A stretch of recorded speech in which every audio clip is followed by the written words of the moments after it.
Capítulo 7. Caro Pastor Joel.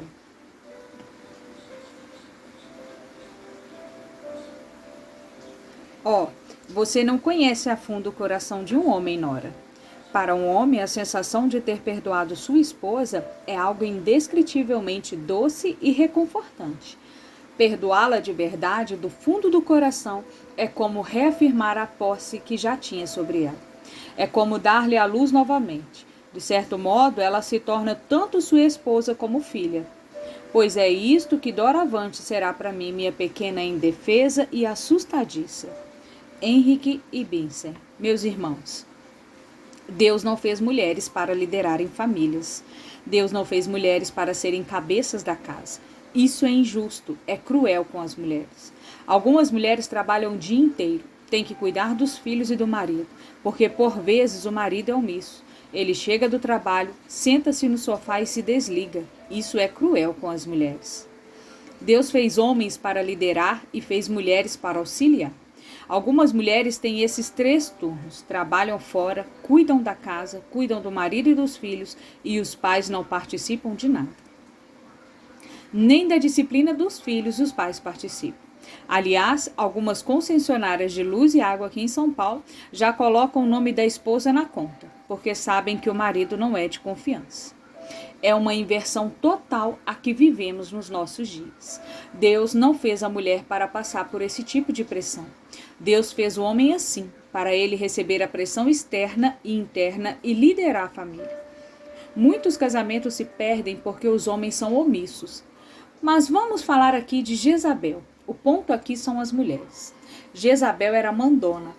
Ela queria liderar e estava liderando mesmo. Muitos casamentos se perdem porque as mulheres querem mandar. Porque as mulheres não respeitam a liderança do marido, não se submetem. Quando a mulher é na sua solteirice acostumada a mandar e a dar ordens, é muito difícil ela se submeter ao marido. Quando ela foi criada com muitos mimos e os pais fizeram tudo o que ela queria, é muito difícil ela se acostumar ao casamento, pois o marido vai ter que dizer não. Ele não vai executar todos os mimos. É muito difícil ela se submeter à liderança do marido. No texto em que Paulo fala sobre a mulher se submeter ao seu próprio marido, ele resume o texto dizendo: não obstante, cada um de per si também ame a própria esposa como a si mesmo, e a esposa respeite o seu marido. A Bíblia ordena que as mulheres respeitem os seus maridos. Deus não vê, meus irmãos, esposas como cabeça. O cabeça é sempre o marido, e a mulher deve respeitar o marido. Nos casamentos religiosos, é o pai quem entra na igreja conduzindo a noiva, não é? Ele conduz a noiva até lá na frente e a entrega para o noivo. Aqui você tem uma simbologia de troca de autoridade. O pai está passando a autoridade sobre a filha para o noivo. E a noiva, que agora vai se tornar esposa, devia se esforçar para tratar o marido com o mesmo respeito com que trata o pai. Esse homem agora será responsável por cuidar dessa jovem, assim como o pai cuidou dela a vida inteira. As mulheres deveriam se esforçar para respeitar seu marido, tanto quanto respeitam e respeitaram seu pai. Os maridos são os responsáveis agora. O marido, por sua vez, não pode ser um tirano. Ele tem que ter uma liderança amorosa. A Bíblia diz que o marido deve amar a esposa como Cristo amou a igreja e a si mesmo se entregou por ela. O marido deve estar disposto a levar uns tiros, a morrer em favor da esposa, mas a esposa tem que respeitar o marido, porque Deus nos ensina assim. Essa é a transcrição da parte de um sermão de 2019, pregado pelo pastor de uma pequena igreja evangélica histórica na zona sul da cidade de São Paulo, sobre submissão feminina e que está disponível no YouTube.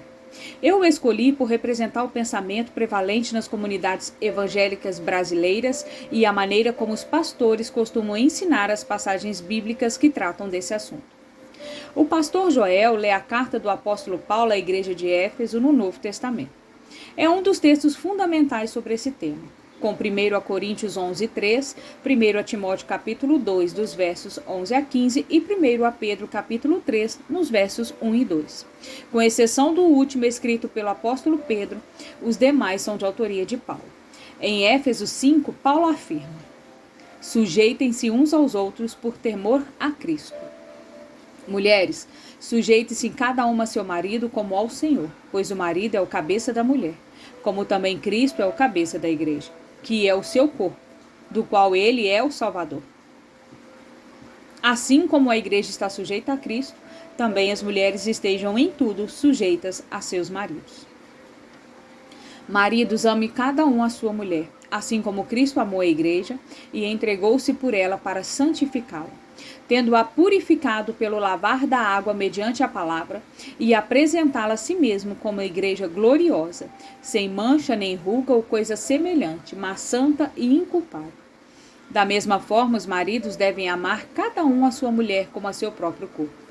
Quem ama a sua mulher, ama a si mesmo. Além do mais, ninguém jamais odiou o seu próprio corpo, antes o alimenta e dele cuida, como também Cristo faz com a igreja, pois somos membros do seu corpo. Por essa razão, o homem deixará pai e mãe e se unirá à sua mulher. E os dois se tornarão uma só carne. Este é um mistério profundo. Refiro-me, porém, a Cristo e à igreja. Portanto, cada um de vocês também ame a sua mulher como a si mesmo, e a mulher trate o marido com todo respeito. Na carta que escreveu ao Coríntios, ele declara: quero, entretanto, que saibais ser Cristo a cabeça de todo homem, e o homem o cabeça da mulher, e Deus o cabeça de Cristo. 1 Coríntios, capítulo 11, versículo 3. Quando escreve a seu amigo Timóteo, ensina: a mulher deve aprender em silêncio com toda a sujeição. Não permito que a mulher ensine nem que tenha autoridade sobre o homem. Esteja, porém, em silêncio, porque primeiro foi formado Adão e depois Eva. E Adão não foi enganado, mas sim a mulher que, tendo sido enganada, tornou-se transgressora. 1 Timóteo, capítulo 2, versículos 11 a 15. Apóstolo Pedro, em uma de suas epístolas, também reforça o conceito. Ele afirma: do mesmo modo, mulheres, submetam-se aos seus maridos. Assim, se alguns são rebeldes à palavra, a conduta de suas mulheres poderá ganhá-los sem palavra, ao notarem o recato cuidadoso da conduta de vocês. 1 Pedro, capítulo 3, versos 1 e 2. O trecho que destaquei da mensagem do pastor Joel, que foi dividida em blocos no YouTube para facilitar a audiência, tem 5 minutos e 45 segundos. Desse total, ele dedica 15 segundos para falar do dever dos maridos com relação às suas esposas, de amá-las como Cristo amou a igreja e por elas dar a própria vida. Os outros 5 minutos e 30 segundos ele usa para reforçar o padrão de obediência e subordinação que deve ser seguido pela mulher. No discurso, ele enumera vários problemas que afetam os lares brasileiros. A sobrecarga de trabalho das mulheres, que fazem 3 turnos, a omissão masculina com relação aos filhos, as finanças da família, o isolamento emocional, senta-se no sofá e se desliga, a falta de responsabilidade. Algumas concessionárias de luz e água aqui em São Paulo já colocam o nome da esposa na conta porque sabem que o marido não é de confiança. Embora alerte para as graves falhas dos maridos, o pastor insinua que as esposas podem ser responsabilizadas por todos esses problemas, porque estão roubando a autoridade do cabeça da casa. Além disso, ele demonstra uma visão rara e preconceituosa ao observar que, se uma garota foi mimada pelos pais, ela terá problema no casamento. Muitos casamentos se perdem porque as mulheres querem mandar, porque as mulheres não respeitam a liderança do marido, não se submetem. Quando a mulher é, na sua solteirice, acostumada a mandar e a dar ordens, é muito difícil ela se submeter ao marido. Quando ela foi criada com muitos mimos e os pais fizeram tudo o que ela queria, é muito difícil ela se acostumar ao casamento, pois o marido vai ter que dizer não. Ele não vai executar todos os mimos. Muito difícil ela se submeter à liderança do marido. No próximo bloco, que tem 5 minutos e 22 segundos e é chamado de Conselho às Mulheres, o pastor Joel segue dando dicas para as esposas que desejam ter uma conduta digna do padrão bíblico. Jezabel volta com força nessa parte. Primeiro, não seja mandona, seja submissa. Segure o teu ímpeto de mandar na tua casa. Cultive a submissão. A palavra de Deus diz que, aos olhos de Deus, um espírito manso diante do Senhor é de grande valor. Não seja mandona, seja submissa. Segunda aplicação.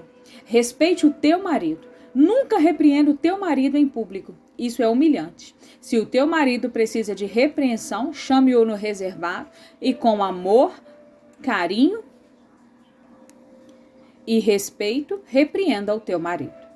Terceira aplicação, não assuma a liderança da tua casa. Mas, pastor, o meu marido se omitiu, eu tenho que assumir. Não assuma. Ajude o teu marido a acordar, a assumir a liderança. Não seja uma Jezabel. Jezabel assumiu a liderança. Fica aí na cama que eu vou resolver. Anime o teu marido, faz com que ele levante e assume a liderança. Não assuma você. Você não foi feita para isso. Quarta aplicação, não seja mentirosa. Muitas mulheres, por temor de homens, cometem pequenas mentiras. O que é temor de homens? É quando você teme muito o que as pessoas estão pensando sobre você, o que as pessoas estão falando sobre você. Irmãos, nós não precisamos prestar contas para as outras pessoas. Irmãs, vocês não devem nada a mulheres do teu trabalho, da tua vizinhança, da tua família. Vocês têm que prestar contas a Deus. Não precisa ficar temendo o que outras mulheres vão pensar de você. Tema o que Deus está pensando de você. Seja fiel na sua palavra, não minta. Jezabel era uma mentirosa, não se compara a Jezabel, que da sua boca só saiam palavras verdadeiras e fiéis. Quinta e última aplicação. Jezabel instigava o seu marido a fazer o mal. Não seja uma Jezabel, seja o contrário. Que o seu marido seja mais santo porque você é esposa dele. Instigue o teu marido a fazer o bem, a ser um homem mais santo, mais piedoso. Leve o teu marido a ser alguém melhor aos olhos de Deus e contrário de Jezabel. Assim o teu marido vai poder dizer como o marido diz naquele texto da mulher virtuosa. Muitas mulheres procedem virtuosamente, mas tu a toda sobrepuja. Ele faz um alto elogio porque aquela mulher o levava a ser o mais piedoso diante do Senhor.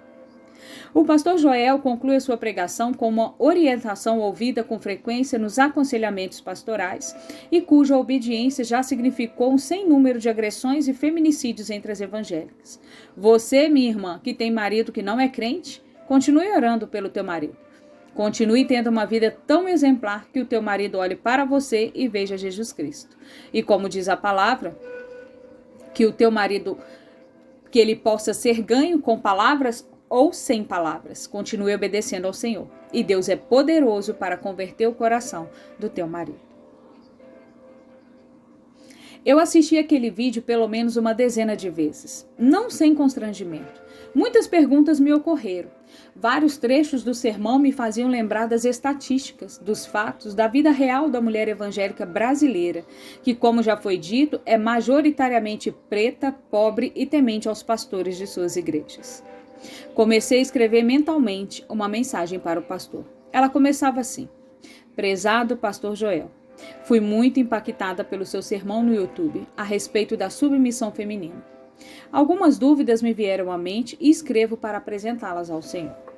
Entendo que sua mensagem era destinada a mulheres. Mulheres que, como o Senhor mesmo reconhece, estão sobrecarregadas pelo trabalho, o cuidado da casa e dos filhos e ao mesmo tempo que seus maridos se omitem. Pelo que entendo, essas mulheres, ao servirem as suas famílias 24/7, estariam de acordo com os ensinos de Jesus, sendo as verdadeiras líderes de seus lares, já que quem quiser tornar-se importante entre vocês deverá ser servo. Mateus capítulo 20, versículo 26. Se elas viverem para servir, não seria sobre elas e não sobre seus maridos preguiçosos e omissos que repousaria de fato o manto da verdadeira liderança? Será que estou equivocada? Da mesma forma, o pastor não poderia desprezar as estatísticas que mostram que quase metade dos lares no Brasil é chefiada por mulheres, as verdadeiras responsáveis financeiras por suas casas. E ainda as que revelam que mais de 80% das crianças brasileiras têm como responsável uma mulher. E que 5,5 milhões não têm o nome do pai no registro de nascimento. O Senhor acredita que isso acontece porque todas essas senhoras são mandonas e mimadas e usurparam a autoridade de seus maridos? Ou haveria transformações socioeconômicas e mudanças profundas nas configurações familiares que produziram esses dados? Todas essas mulheres estão pecando? Outro ponto incômodo em seu sermão foi o fato de o Senhor ter escolhido a rainha Jezabel como figura referencial de sua mensagem. Numa pregação supostamente pensada para ensinar as esposas a serem mais submissas, por que não usar o exemplo de Maria, ou de Ana, ou de Ruth, ou de Priscila, ou de Susana, ou de Esther, ou de Isabel, ou de Abigail, dentre tantas outras personagens inspiradoras? Por que comparar essas mulheres cansadas e muitas vezes solitárias, casadas com homens que chegam em casa e se jogam no sofá de Jezabel? Um pastor não deveria demonstrar um pouco mais de empatia? Uma sugestão também me ocorreu. Em vez de culpá-la pela ausência emocional dos seus maridos, por que o senhor não faz uma série de mensagens para ensinar esses indolentes a se comportarem como adultos e assumir a responsabilidade? Enquanto escrevia a carta em minha mente, julguei mais prudente deixá-la de lado. Percebi que meu coração estava tomado por sentimentos nada cristãos. Por frequentar comunidades evangélicas desde criança e já ter convivido com fiéis de praticamente todas as linhas doutrinárias e classes sociais em igrejas de todos os tamanhos e decibéis, estou convicta de que questionamentos desse tipo são raros. Não faltam exemplos de sermões com esse viés complementarista no YouTube. Você está vendo mulheres galgando posições na sociedade que não lhes pertencem, a liderança do lar, a liderança do Estado, de repartições que cabem ao homem e não à mulher. Ensina o pastor Paulo Júnior, titular da Igreja Aliança do Calvário, localizada em Franca, interior de São Paulo. Num sermão que contava em julho de 2020 com 720 mil visualizações no YouTube, ele continua: você está vendo lares onde a mulher faz tudo. Ela dirige, governa, preside, ela é provedora, educadora, protetora, galga as mais altas patentes acadêmicas. Não estou falando nada contra a mulher estudar, mas ela exige uma posição de liderança, de independente, de ser igual ou melhor que o homem. E o homem, no pós-modernismo, está completamente deslocado, perdido no seu papel. Ele não sabe se tem condição de mandar, de presidir. Uma das coisas horrorosas nesse pós-modernismo é tirar a voz ativa do homem, a virilidade do homem, a macheza do homem, o governo do homem. Isso está destruindo família. Quando nós fugimos desses conceitos, desses princípios que Deus estabeleceu, a família vai à bancarrota, vai à queda, vai à destruição. Ele ressalta que estar sob a autoridade masculina, nesse papel definido por Deus, não significa ser inferior, mas ter um papel diferente. A imagem e semelhança de Deus compreende macho e fêmea, homem e mulher. Ser diferente do homem não significa ser inferior ao homem. Mas quando você inverte os papéis, o que acontece? A mulher não tem estrutura psicológica, emocional e física para liderar. Ela vai se saturar, vai ter um estresse. Deus, na sua sabedoria, colocou cada um na sua função. E quando a mulher entende que ela tem que ser submissa ao homem, que a liderança e o governo da família estão sob ele, e ela se submete, ela se inferioriza, mas isso é uma mentira, não teria razão para isso.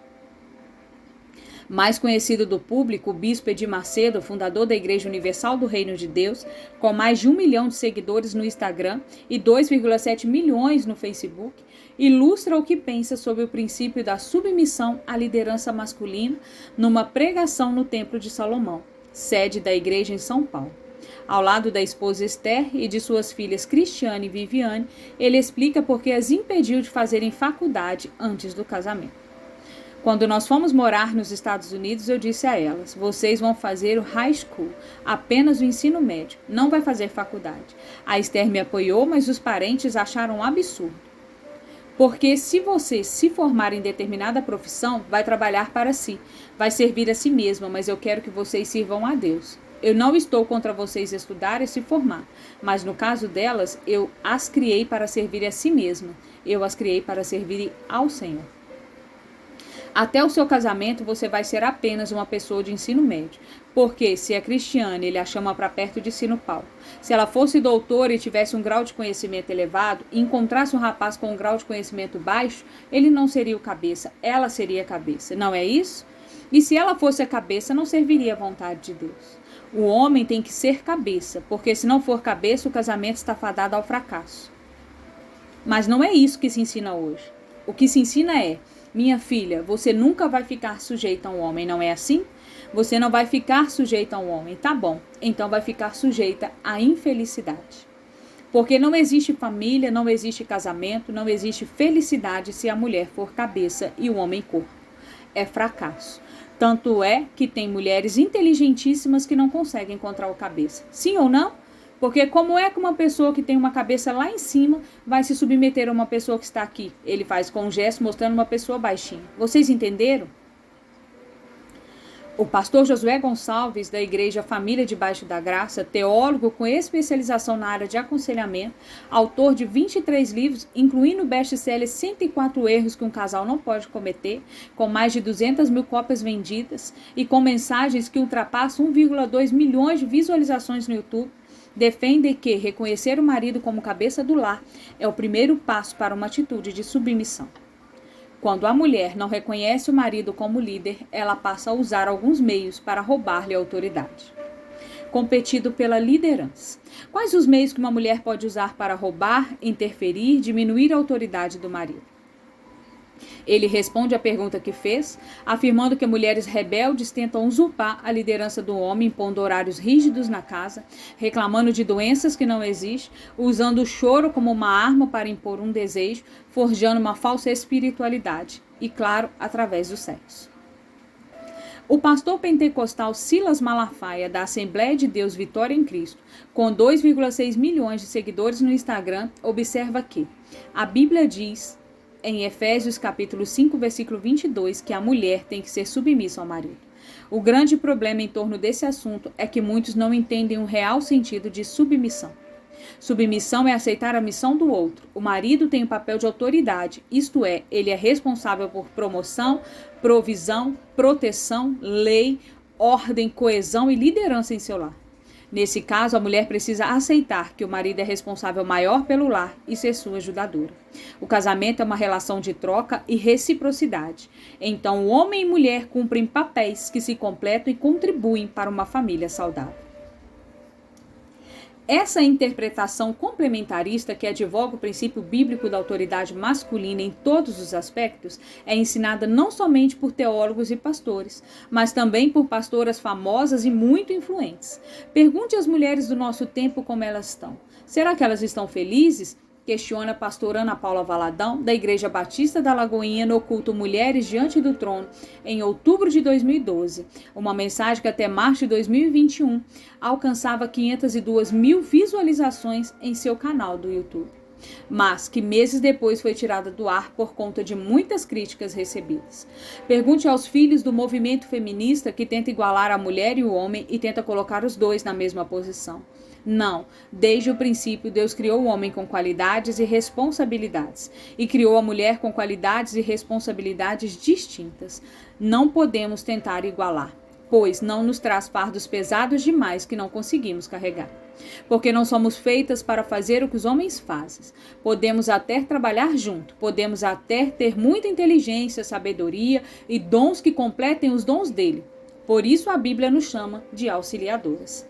E isso não é uma posição rebaixada, pois o próprio Espírito Santo é chamado de nosso auxiliador. Alguém acha que o Espírito Santo está rebaixado, humilhado com essa posição? Não, é uma posição fundamental e muito importante. O respeito vai muito além de você admirar.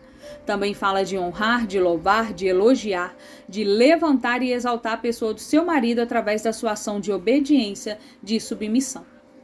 Helena Tanuri, uma pregadora admirada, com mais de 720 mil inscritos em seu canal do YouTube, afirma que submissão é uma palavra que pesa e incomoda os ouvidos da mulher do século XXI. Submissão parece algo do tempo das cavernas. Voltamos à Idade Média, mas não é nada disso. O padrão de Deus para a submissão está ligado a apoio, suporte. A mulher foi feita para ser auxiliadora. Far-lhe-ei uma auxiliadora que lhe seja idônea. Foi por isso que Deus decretou sobre a feminilidade quando criou a mulher. Mas a gente resiste a isso, principalmente porque estamos contaminadas pelo movimento feminista. Eu entendo bem as mulheres que não toleram essas palavras por não conhecer o propósito bíblico para ela. Submissão significa prestar ajuda, socorro, auxiliar, suportar. Ser aquela que ajuda, que aconselha. Submissão não é sinônimo de apatia, nem de escravidão, muito menos de não ter opinião. Quero te desafiar, mulher do século XXI, a ousar ser submissa. Deus colocou o homem como cabeça, e isso não significa que ele vai nos esmagar.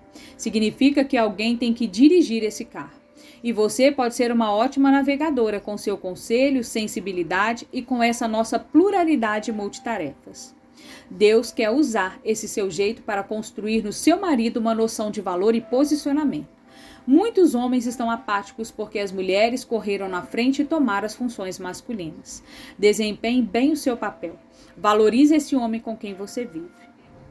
Aprendi que, quanto mais elevamos o homem que está ao nosso lado, mais fácil fica se submeter. Michelle Collins, missionária da Assembleia de Deus Madureira, argumenta que a mulher contemporânea tem projetado, sonhado e alcançado conquistas consideráveis, mostrando com isso que é capaz. Tem estado à frente em diversos espaços, como nas lideranças eclesiásticas, na tecnologia e na ciência, na medicina, nos poderes legislativo, executivo e judiciário, nas forças armadas e nas grandes empresas. Mas, para a mulher estar realmente à frente, necessita manter-se obediente a Deus e à sua palavra, o que significa ser submissa ao marido em amor. A mulher pode ter o poder de comandar um exército ou de conduzir uma nação, desde que sempre se mantenha submissa ao esposo, cuide bem de sua casa e, acima de tudo, dedique-se como serva para honrar o Senhor em todo tempo e lugar. Só assim será bem-sucedida. Pelo visto, a escola do pastor Joel atrai muitos alunos, homens e mulheres de Deus, para os quais é inaceitável que a esposa dirija um carro ou exerça a liderança de sua casa lado a lado com o marido, que olhe de frente e não de baixo para cima. Essa é certamente a hermenêutica prevalente no universo evangélico. Felizmente, há interpretações divergentes, que levam em conta as novas realidades femininas, os novos acordos familiares e o contexto socioeconômico e cultural contemporâneo.